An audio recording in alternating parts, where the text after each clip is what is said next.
Po sir, ni ang primary operator ng UBME Maki machine dito sa Pelex. Ito po ang UBME Maki. As of June 11, madalas ito nagamit. Sa output po, naka 7,400 ako na run last week. Wala kaming in-house order. Time din namin is good for 8 hours. Sa consumables naman po, wala akong na-consume last week. Ito naman ang in-use ink namin sa mismong machine lang. Dito naman po yung ang stocks namin, good for 6 months. Kompleto naman ako sa lahat ng kulay. Updated ang inventory report as of kahapon. Ito naman po ang aking printer head area. Malinis naman po.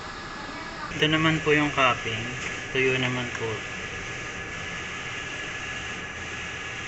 Head clean. After head clean, nozzle check.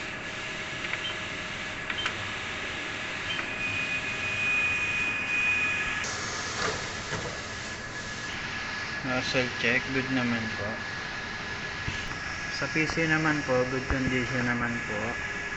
Sa hard disk level, good naman po. Below 50% ang free space.